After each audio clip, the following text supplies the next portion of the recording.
जोहार झारखंड, आप सभी का स्वागत है eagle IAS the study zone में।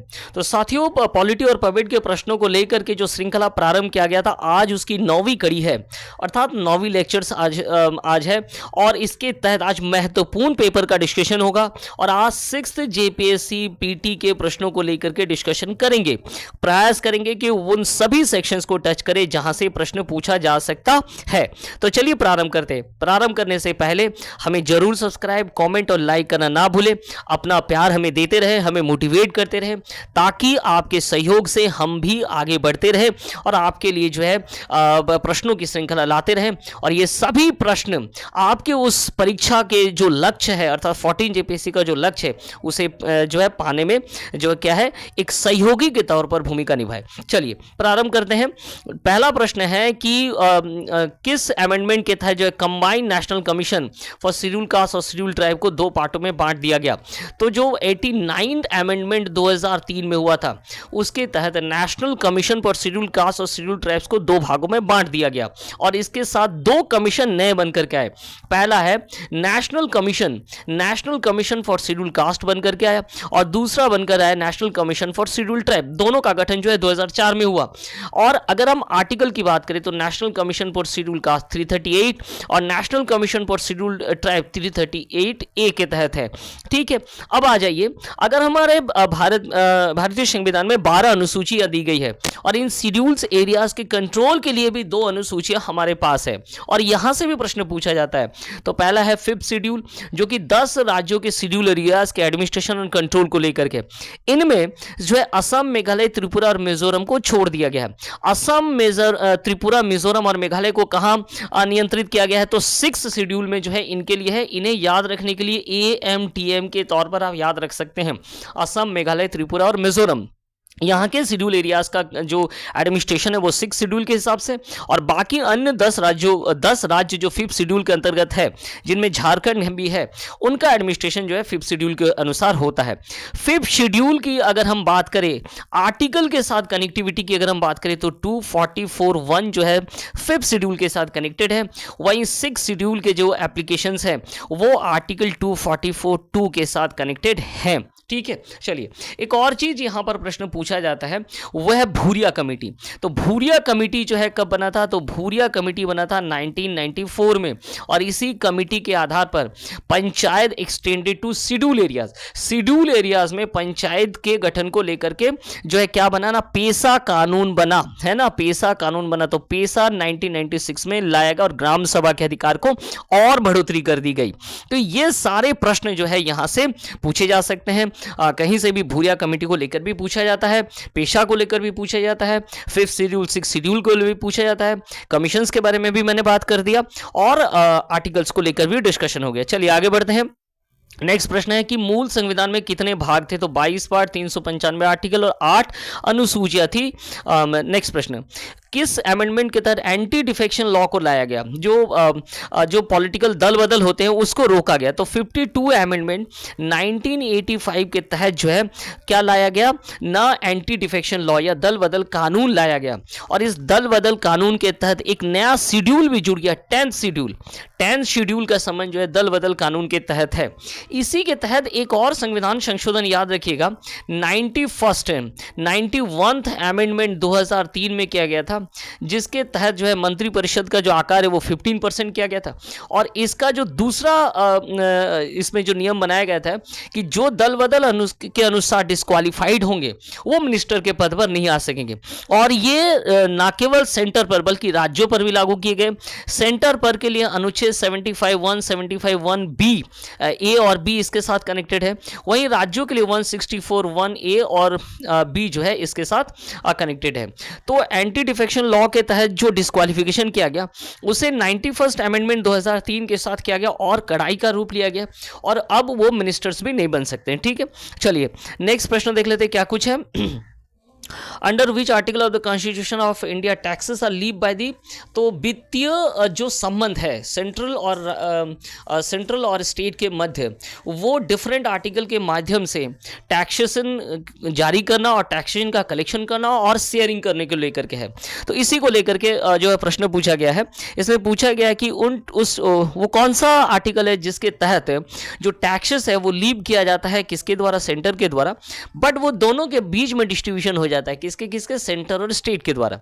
तो इसका आंसर क्या है ना, इसका आंसर है आर्टिकल 270, जिसके तहत जो ड्यूटीज है वो यूनियन के द्वारा क्या किए जाते हैं ना, लीव किए जाते हैं और कलेक्टेड भी किए जाते हैं। यहाँ पे बोल रहा है लीव एंड कलेक्टेड, तो लीव मतलब लगाया भी जाता है और कलेक्टेड भी किया जाता है, लेकिन केंद्र और राज्य दोनों में वितरित किया जाता है। तो अनुच्छेद 270 का है। वहीं अगर हम बात करें कि आर्टिकल 268 का, तो यहाँ जो है वो वैसे ड्यूटीज हैं जो कि यूनियन के द्वारा कलेक्टेड किए जाते हैं और स्टेट को असाइन किए जाते हैं, ठीक है। और इसके साथ साथ जो है आर्टिकल 269 का संबंध क्या है ना, यहाँ पर दिया गया है कि ड्यूटीज जो है और टैक्सेस जो है वो leave and collected by the union, और ये किसे दिया जाता है ना, असाइन टू द स्टेट को दे दिया जाता है। आर्टिकल 271 का संबंध किसके साथ है, सरचार्ज है। कुछ ड्यूटीज कुछ करों पर क्या होकर सरचार्ज आरोपित कर सकता है यूनियन के द्वारा जो है, अर्थात सेंटर के द्वारा जो है कुछ टैक्सेस पर क्या किया जा सकता है, सरचार्ज भी आरोपित किया जा सकता है। चलिए, इसके साथ साथ हम लोग 101th अमेंडमेंट को भी याद करेंगे, जिसके तहत 101th अमेंडमेंट 2016 के तहत जीएसटी को लाया गया था। जीएसटी 1 जुलाई 2017 से जो है भारत में लागू है। अगर इसके बिल की अगर हम बात करें तो जीएसटी जो है 122वां संशोधन विधेयक बिल, जीएसटी का संबंध कितने विधेयक से है, बिल से है, तो 122वां संशोधन विधेयक बिल के साथ है। चलिए नेक्स्ट प्रश्न लेते हैं। निम्न में सुशासन की विशेषता नहीं है। गुड गवर्नेंस को लेकर के बात किया जा रहा है। गुड गवर्नेंस का जो गुड गवर्नेंस का अर्थ क्या होता है, गवर्नेंस का मतलब होता है डिसीजन मेकिंग, और उस डिसीजन मेकिंग का इंप्लीमेंटेशन किस प्रकार हो रहा है, ये गवर्नेंस के अंतर्गत आता है। तो गुड गवर्नेंस में आएगा कि सरकार के द्वारा जो डिसीजन मेकिंग किया जा रहा है वो decision from top to bottom तक, अर्थात ए टू जेड तक, प्रत्येक व्यक्ति तक किस प्रकार पहुंच रहा है, और इस पहुंचाने की जो प्रक्रिया अपनाई जाती है वो गुड गवर्नेंस के तहत ही उसे कंट्रोल किया जाता है, ठीक है।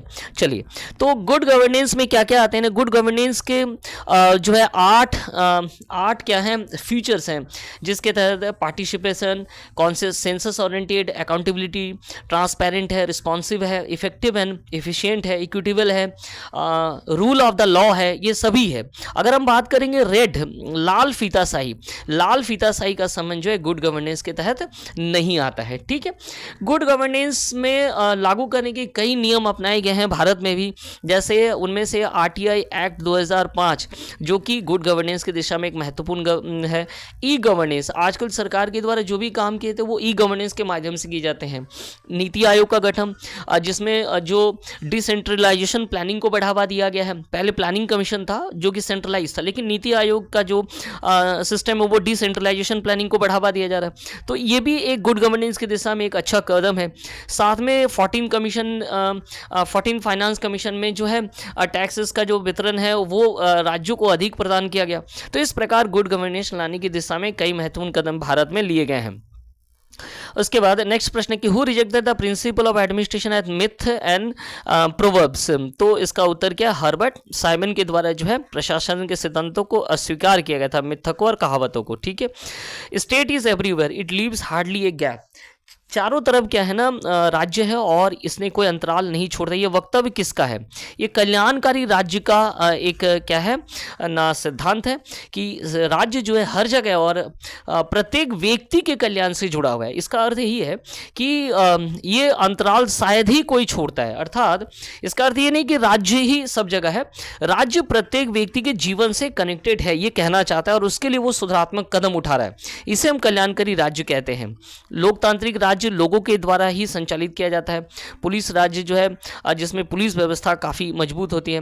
कम्युनिस्ट राज्य में क्या होता है ना, सिस्टम पर सबसे ज़्यादा प्रकट जो है क्या होता है, सरकार का होता है। कल्याणकारी राज्य में सरकार और लोगों के बीच में, सिटीजन के बीच में एक गहरा संबंध होता है। और अगर हम बात करें हमारे कॉन्स्टिट्यूशन की, तो हमारे कॉन्स्टिट्यूशन में डीपीएसपी दिया हुआ है 30 आर्टिकल 36 से लेकर 51 तक। इनमें हम कल्याणकारी राज्य की अवधारणा को खोज सकते हैं। अर्थात हमारा भारत का संविधान का उद्देश्य भी यही है कि एक भारत को एक कल्याणकारी राज्य बनाया जाए, एक वेलफेयर स्टेट की ओर ले जाया जाए, और इसके लिए ये जो डीपीएसपी है ये दिए गए हैं, जिसका फॉलो क्या करेगा, राज्य करेगा। ठीक है, चलिए नेक्स्ट प्रश्न ले लेते हैं। Article report of the second administrative reform commission, ठीक है, और इसमें कहा गया कि बैरियर्स किसे पाया गया कि ये बैरियर्स हैं, तो सिटीजन सेंट्रिक जो एडमिनिस्ट्रेशन है, जिसे हार्ट ऑफ द गवर्नेंस कहा जाता है, इस पर बैरियर पाया गया था एडमिनिस्ट्रेटिव रिफॉर्म कमीशन के द्वारा। तो administrative reform commission, second administrative reform commission की बात की जा रही है।